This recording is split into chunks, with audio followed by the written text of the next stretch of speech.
What up, YouTube? I know it's been ages since I've posted anything here on Travels with Hobo, but currently I'm outside of Tombstone, Arizona, the town too tough to die, or as I like to call it, the town that passed away in its sleep and doesn't know it's dead. I'm on a road, well, what's now a road. It very much looks like it was a railroad grade at one time, and I based that contention on all this dark stuff on the side here. And what that is slag. Now slag's a byproduct of smelting. So what's it doing here? Well, the slag was probably used as ballast for the railroad. Heavy stuff that's going to keep the ties and tracks in place. Now I'm walking out this way. I'm walking out towards Tombstone Gulch to take a look at some strange stuff. We'll pick up when we get there. Now I base my contention that that stretch of road I was just on was once part of a railroad grade because of this. This is an ancient railroad trestle here in Tombstone Gulch. Now the railroad reached Tombstone in 1903, so that would make this structure about 121 years old, which isn't bad. And it's a testament to the preservatory powers of creosote. And let me tell you, as you can tell, it's been raining around here. The monsoon here in southern Arizona is in full swing. But with this wet weather, and since the wood's wet, you can really smell the creosote.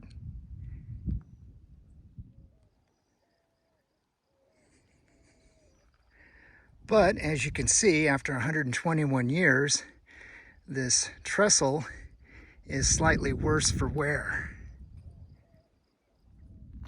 Now you can see from all this brush that's been piled up against the bottom of the trestle here, that water really does get flowing through here quite a bit at times. And it looks, that's why it looks like they put those pieces of metal up to protect the wood. Now the other bit of weirdness I wanted to show you was this little piece of government infrastructure right here. Now the cement you're looking at, the concrete rather, is a flume. So what's the purpose of the flume? To channel water. And why do they want to channel water? So they can measure it. And that brings us to the structure right up there. That is the entrance to a stilling well. Stilling wells still moving waters so that they can be measured. Now, a buddy of mine works for the Department of Agriculture, and this is either flume 2 or 7. I don't know which one this is, but right next to the trestle here are flumes 2 and 7.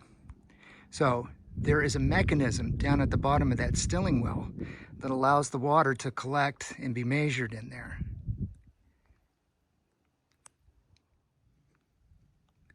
Now here's the top of the stilling well.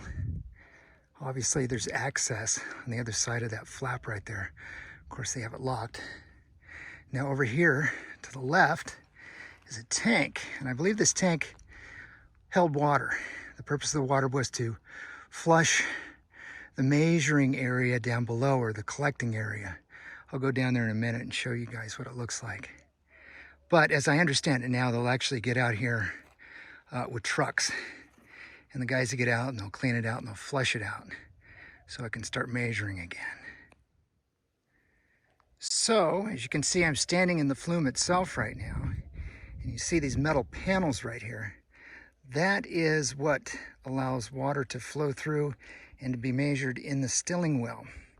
Now, as I understand it, they got to unbolt these things on occasion and get all the gravel and rattlesnakes out of there. Yes, I said rattlesnakes because I don't know how they do it. I guess they're able to find their way in there and create little dens. Right over here is another one of these panels, though it doesn't seem to be for collecting water. Now, as you can see from up here, there is an antenna on top of the stilling well. So the data that it collects can be transmitted telemetrically. Now, here we are at the other flume. I hate to be a harbinger of flume and gloom, but there's its stilling well, and you can see something else up there, an interesting artifact. No, it doesn't have spoiled milk, but we'll take a look at it and I'll tell you what it is. Now, I asked my buddy who works for the USDA's Arid Lands Project whether these trailers, there's one here, and there's another one over there, had anything to do with these flumes, and he said no. He told me that this land, the land that the flumes are on, is leased from ranchers. So evidently a rancher at some time came out here and planted this double wide. And as you can see, I don't think anybody's going to be living anytime soon, at least not a human. If I were a skunk or something like that, this would probably be prime real estate. Oh, look, a couch. And a Sony TV. Well, there you go, folks. Your tax dollars at work. Agricultural Research Service, Walnut Gulch Experimental Watershed. Runoff measuring flume, 63 point something. Drainage area, 43 point something square miles.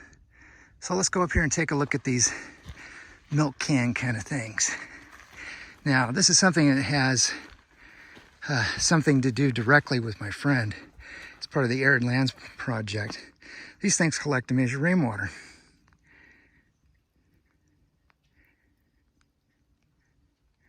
Oh, look, an antenna.